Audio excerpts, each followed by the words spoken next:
Welcome to our YouTube channel. ನಮಸ್ಕಾರ ಗೆಳೆಯರೆ, ನನ್ನ ಫಿಟ್ನೆಸ್ ಚಾಲೆಂಜ್ನ 24ನೇ ದಿನಕ್ಕೆ ತಮಗೆಲ್ರಿಗೂ ಸ್ವಾಗತ. ನೋಡಿ, ಇವಾಗ ಸಮಯ 4:30. ಹೊರಗಡೆ ಇನ್ನೂ ಕತ್ಲೆ ಇದೆ, ರಸ್ತೆಯಲ್ಲಿ ಜನ ಇಲ್ಲ, ವಾಹನ ಇಲ್ಲ, ಇಡೀ ಬೆಂಗಳೂರೇ ನಿದ್ದೆಯಲ್ಲಿ ತೇಲಾಡ್ತಿದೆ. ಆದರೂ ಇಂಥ ಟೈಮಲ್ಲಿ ಸ್ವಲ್ಪ ಜನ ಮಾತ್ರ ಕೆಲಸಕ್ಕೆ ಅಂತ ಹೋಗ್ತಿದ್ದಾರೆ. ಇನ್ನೂ ಕೆಲವರು ಕನಸುಗಳಿಗಾಗಿ ಮತ್ತು ಕೆಲವರು ಆರೋಗ್ಯಕ್ಕಾಗಿ. ನಾನು ಯಾವ ಕಾರಣಕ್ಕೆ ಎದ್ದಿದ್ದೀನಿ ಗೊತ್ತಾ? ನಾನು ಕೂಡ ನನ್ನ ಆರೋಗ್ಯಕ್ಕಾಗಿ ಮತ್ತು ನನ್ನ ಜೀವನವನ್ನು ಪ್ರತಿದಿನ ಅಟ್ಲೀಸ್ಟ್ 1% ಉತ್ತಮವಾಗಿ ಮಾಡ್ಕೊಳ್ಳಿಕ್ಕೆ. ಗೆಳೆಯರೆ, ಇತ್ತೀಚಿನ ದಿನಗಳಲ್ಲಿ ನಾವೆಲ್ಲರೂ ಒಂದು ವಿಷಯನ ಹೇಳ್ತೀವಿ. ಸಮಯ ಇಲ್ಲ, ವ್ಯಾಯಾಮ ಮಾಡಲು ಸಮಯ ಇಲ್ಲ, ಯೋಗ ಮಾಡಲು ಸಮಯ ಇಲ್ಲ, ನಡೆಯಲು ಸಮಯ ಇಲ್ಲ, ಕುಟುಂಬ ಜೊತೆ ಮಾತನಾಡಲು ಕೂಡ ಸಮಯ ಇಲ್ಲ. ಬಟ್ ಆದರೆ ದಿನಕ್ಕೆ 3-4 ಅವರ್ ಮೊಬೈಲ್ ನೋಡೋದಂತೂ ನಾವು ಸ್ಟಾಪ್ ಮಾಡಲ್ಲ.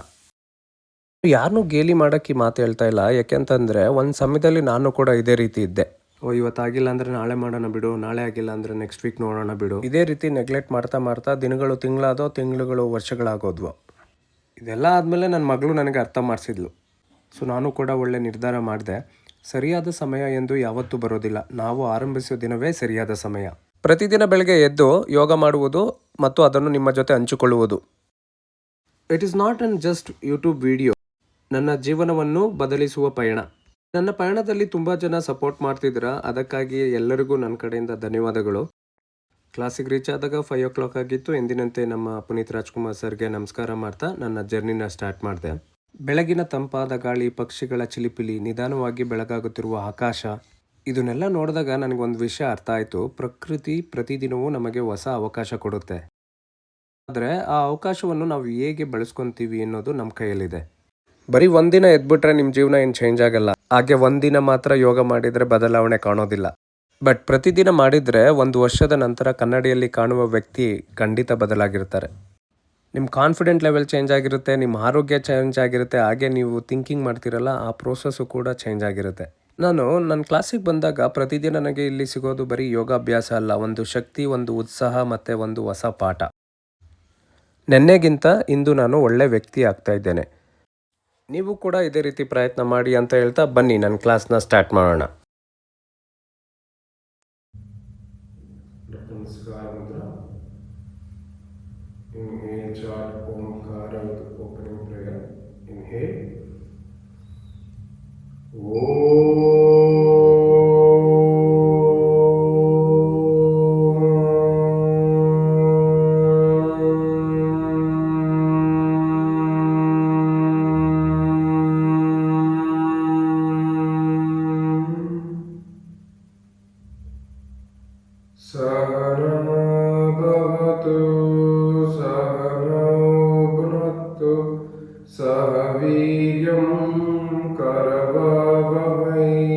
ತೇಜಸ್ವಿನವತೀತಮಸ್ತು ಮಾ ವಿದ್ವಿಷಾವಹೈ. ಓಂ ಶಾಂತಿ ಶಾಂತಿ ಶಾಂತಿ. ಇದು ಯೋಗ ಸ್ಟಾರ್ಟ್ ಮಾಡೋದಕ್ಕಿಂತ ಮುಂಚೆ ಪ್ರಾರ್ಥನೆ ಮಾಡಿದ್ದು. ಯೋಗದಲ್ಲಿ ನಾವು ಆಸನ ಮಾಡೋದಕ್ಕಿಂತ ಮುಂಚೆ ಮೊದಲಿಗೆ ನಾವು ನಮ್ಮ ಮನಸ್ಸನ್ನು ಸಿದ್ಧಪಡಿಸ್ಕೊಬೇಕು. ಏಕೆಂದರೆ ನಮ್ಮ ಮನಸ್ಸು ಚೆನ್ನಾಗಿದ್ದರೆ ಮಾತ್ರ ನಮ್ಮ ದೇಹ ಸರಿಯಾಗಿ ಕೆಲಸ ಮಾಡುತ್ತೆ. ತುಂಬ ಜನದ ಅಭಿಪ್ರಾಯ ಏನಪ್ಪ ಅಂತಂದರೆ ಯೋಗ ಅಂದರೆ ಕೇವಲ ವ್ಯಾಯಾಮ ಅಂತ. ಆದರೆ ಯೋಗ ಅಂದರೆ ದೇಹ, ಉಸಿರು ಮತ್ತು ಮನಸ್ಸುಗಳನ್ನು ಒಂದೇ ದಿಕ್ಕಿನಲ್ಲಿ ಕೊಂಡೊಯ್ಯುವ ಸಾಧನ. ಆದ್ದರಿಂದ ಪ್ರತಿಯೊಬ್ಬರು ಯೋಗಾಭ್ಯಾಸ ಮಾಡೋಕ್ಕಿಂತ ಮುಂಚೆ ಸ್ವಲ್ಪ ಹೊತ್ತು ಕಣ್ಮುಚ್ಚಿ ನಿಮ್ಮ ಉಸಿರಿನ ಮೇಲೆ ಗಮನ ಕೊಡಿ. ಯಾರೆಲ್ಲ ಈ ವಿಡಿಯೋ ನೋಡ್ತಿದ್ದೀರಾ, ದಯವಿಟ್ಟು ಒಂದು 10 ಸೆಕೆಂಡ್ ನಿಮ್ಮ ಕಣ್ಮುಚ್ಚಿ. ಹಾಗೆ ನಿಮ್ಮ ಉಸಿರನ್ನ ಇನ್ಹೇಲ್ ಮಾಡಿ, ನಿಧಾನವಾಗಿ ಎಕ್ಸೇಲ್ ಮಾಡಿ. ಇದೇ ರೀತಿ ಒಂದು 3 ಟೈಮ್ಸ್ ಮಾಡಿ. ಇದು ಮಾಡಾದ್ಮೇಲೆ ನಿಮ್ಗೆ ಏನು ಫೀಲ್ ಆಯಿತು ಅಂತ ಕಮೆಂಟ್ ಸೆಕ್ಷನಲ್ಲಿ ತಿಳಿಸಿ. ಕೇವಲ ಒಂದು ಉಸಿರು ಕೂಡ ನಿಮ್ಮ ಮನಸ್ಸಿನ ಸ್ಥಿತಿಯನ್ನು ಬದಲಾಯಿಸಬಹುದು. ಅದರಿಂದ ಉಸಿರಾಟವನ್ನು ಎಂದಿಗೂ ಸಾಮಾನ್ಯ ವಿಷಯ ಅಂತ ತಿಳ್ಕೊಳ್ಳೋಕ್ಕೆ ಹೋಗ್ಬೇಡಿ. ಅದಾದಮೇಲೆ ನಾನು ವಾರ್ಮ್ ಅಪ್ ಮಾಡಿದೆ. ತುಂಬ ಜನ ಏನು ಮಾಡ್ತಾರೆ ಅಂತಂದರೆ ಡೈರೆಕ್ಟಾಗಿ ಆಸನಗಳನ್ನ ಮಾಡೋಕ್ಕೆ ಹೋಗ್ತಾರೆ. ಇದು ಆ್ಯಕ್ಚುಲಿ ದೊಡ್ಡ ತಪ್ಪು. ನಮ್ಮ ಬಾಡಿನೂ ಕೂಡ ಸೇಮ್ ಲೈಕ್ ಎ ಕಾರ್ ಥರನೇ. ಫಾರ್ ಎಕ್ಸಾಂಪಲ್, ನೀವು ಕಾರ್ ಸ್ಟಾರ್ಟ್ ಮಾಡಿದ ತಕ್ಷಣ 100 ಕಿಲೋಮೀಟ್ರ್ ಹೋಗಲ್ಲ. ಮೊದಲು ಇಂಜಿನ್ನು ಬಿಸಿ ಆಗಬೇಕು, ಅದಾದಮೇಲೆ ಆಟೋಮೆಟಿಕ್ಕಾಗಿ ಸ್ಪೀಡಾಗಿ ಹೋಗುತ್ತೆ. ಅದೇ ರೀತಿ ನಮ್ಮ ಬಾಡಿನೂ ಕೂಡ. ಸೊ ಹಂಗಾಗಿ ವಾರ್ಮ್ ಅಪ್ ಮಾಡೋದನ್ನ ದಯವಿಟ್ಟು ಮರಿಬೇಡಿ. ನಾನು ಯೋಗ ಮಾಡೋ ಉದ್ದೇಶ ಏನಪ್ಪ ಅಂತಂದರೆ ಬರೀ ನಾನು ಸಣ್ಣ ಆಗಬೇಕು ಅಂತ ಅಲ್ಲ, ನನ್ನ ಬಾಡಿನ ಗೌರವಿಸುವುದು, ಹಾಗೆ ನನ್ನ ಮನಸ್ಸನ್ನ ಶಾಂತವಾಗಿ ಇಟ್ಕೊಳ್ಳೋದು. ಗೆಳೆಯರೆ, ನಾನು ನಿಮಗೊಂದು ಸ್ಮಾಲ್ ಸ್ಟೋರಿ ಹೇಳ್ತೀನಿ.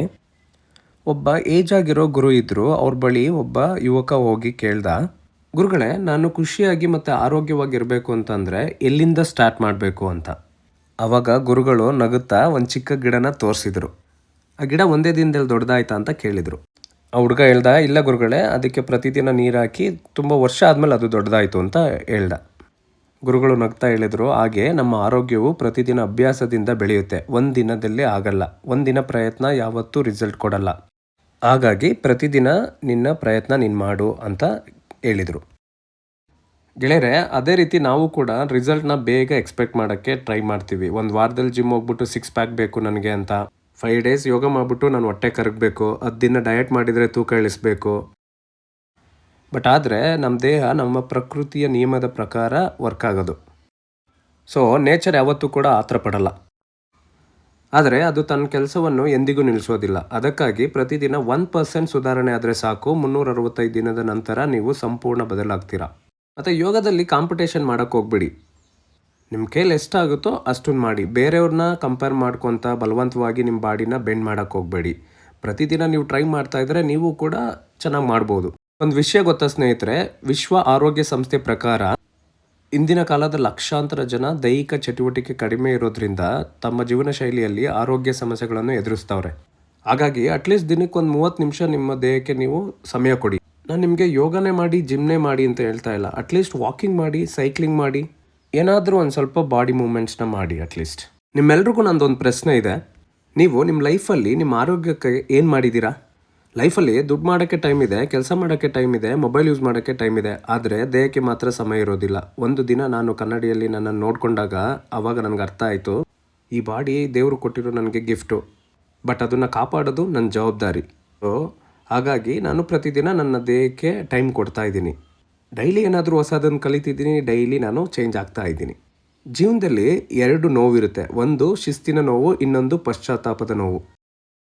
ಬೆಳಗ್ಗೆ 4:30ಕ್ಕೆ ಎದ್ದು ಯೋಗಕ್ಕೆ ಬರೋದು ಕಷ್ಟ, ಆದರೆ ತುಂಬ ವರ್ಷ ಆದಮೇಲೆ ಆರೋಗ್ಯದ ಕಡೆ ನನಗಿರುವಂಥ ಕಾಳಜಿ ಮತ್ತು ಆಸ್ಪತ್ರೆ ಕಟ್ಟಬೇಕಾಗಿರೋ ಬಿಲ್ನೆಲ್ಲ ಸೇವ್ ಮಾಡ್ತೀನಲ್ಲ, ಆವಾಗ ನಿಜವಾಗ್ಲೂ ಖುಷಿ ಆಗುತ್ತೆ.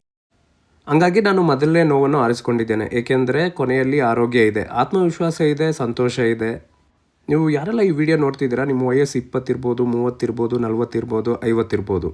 ನಿಮ್ಮ ಆರೋಗ್ಯ ಕಾಪಾಡ್ಕೊಳ್ಳೋಕ್ಕೆ ವಯಸ್ಸಿನ ಅವಶ್ಯಕತೆ ಇಲ್ಲ. ಯಾರು ಬೇಕಾದರೂ ಯಾವಾಗ ಬೇಕಾದರೂ ಸ್ಟಾರ್ಟ್ ಮಾಡ್ಬೋದು. ನಾಳೆಯಿಂದನೇ ಈ ಪ್ರಯತ್ನನ ನೀವು ಮಾಡಿ. ನಾನು ಕೂಡ ಮಿಸ್ಟೇಕ್ ಮಾಡ್ತೀನಿ. ಕೆಲವು ಟೈಮ್ಸು ದಣಿವಾಗುತ್ತೆ, ಕೆಲವು ಟೈಮ್ಸು ಬೇಸರ ಆಗುತ್ತೆ. ಆದರೆ ಒಂದು ವಿಷಯ ನಾನು ಎಂದಿಗೂ ಬಿಡಲ್ಲ, ಮತ್ತೆ ಆರಂಭಿಸ್ತೇನೆ. ನೆನ್ನೆ ಏನಾಯಿತು ಅನ್ನೋದು ಇಂಪಾರ್ಟೆಂಟ್ ಅಲ್ಲ, ಇವತ್ತು ನಾವೇನು ಮಾಡ್ತಾ ಇದ್ದೀವಿ ಅನ್ನೋದು ಇಂಪಾರ್ಟೆಂಟ್ ಆಗುತ್ತೆ. ಹಾಗಾಗಿ ನಾನು ನನ್ನ ಈ ಫಿಟ್ನೆಸ್ ಚಾಲೆಂಜ್ನ ಮುಂದುವರಿಸ್ತಾ ಇದ್ದೇನೆ.